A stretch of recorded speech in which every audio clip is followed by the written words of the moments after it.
Hello everyone, let us make నాటుకోడి chicken curry. దీనికోసం ఇక్కడ నేను 1/2 kg ఆఫ్ ఫ్రెష్ చికెన్ తీసుకున్నా విత్ స్కిన్. సో మీడియం సైజ్లో కట్ చేయించుకున్నా. సో దీన్ని మనం అరౌండ్ 2 or 3 times నీట్గా క్లీన్ చేసుకొని ఒక బౌల్లో వేసుకున్నాం.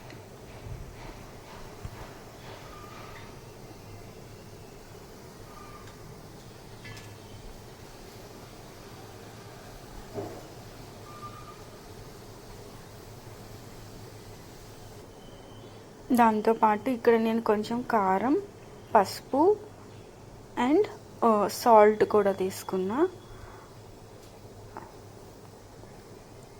అరౌండ్ కారం 2 spoons, పసుపు 1 spoon and then salt 1 spoon తీసుకొని, దాంతోపాటు మెయిన్ ఇంగ్రీడియంట్స్ మనకు కావాల్సింది ఆనియన్, టమాటో, మిర్చి, కరివేపాకు అండ్ దెన్ కొత్తిమీర, home made garam masala and ginger garlic paste.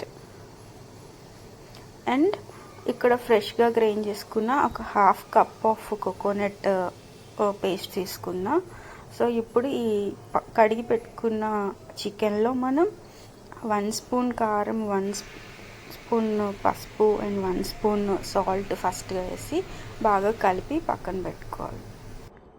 And ఇప్పుడు మనం ప్రాసెస్లోకి వస్తే, ఒక కుక్కర్ తీసుకొని అందులో మనం ఆయిల్ వేసుకుంటాం.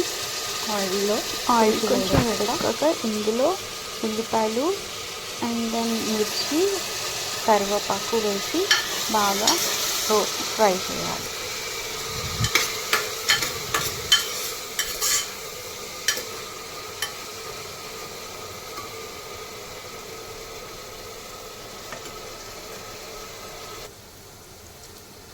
ఇది కొంచెం లైట్ బ్రౌనిష్ కలర్ వచ్చాక ఇందులో జింజర్ గార్లిక్ పేస్ట్ వేసుకున్నాము.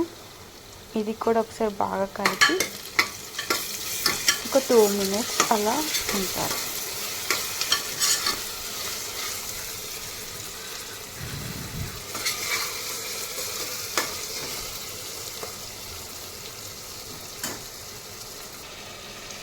ఫ్రై అయిన తర్వాత ఆల్రెడీ మనం కలిపి పెట్టుకున్న చికెన్ ఇందులో వేసేసి ఒకసారి ఫుల్ మిక్స్ చేయాలి.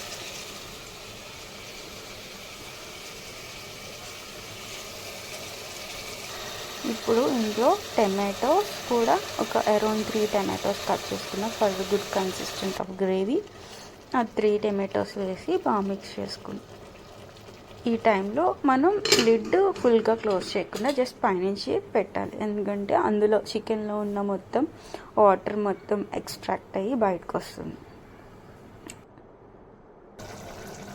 ఈ కన్సిస్టెంట్లో కనిపిస్తుంది వాటర్ వచ్చాక చికెన్లో.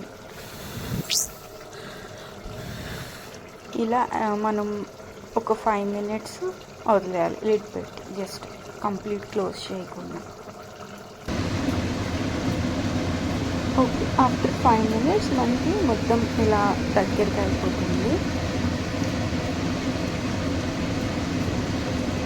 ఇంకో 2 minutes తర్వాత మనం ఫ్రెష్గా కోకోనట్ పేస్ట్ తీసుకున్నాం కదా, coconut paste and 1/2 cup of coconut paste and garam masala కూడా యాడ్ చేసి బాగా కలుపుకోవాలి.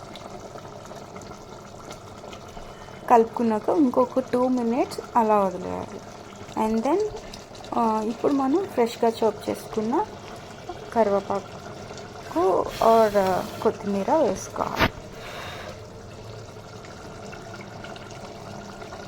అండ్ దెన్ ఏ కప్తో అయితే పేస్ట్ తీసుకున్నామో కోకోనట్ పేస్ట్, అదే కప్పు నిండా వాటర్ తీసుకొని ఇందులో వేయాలి.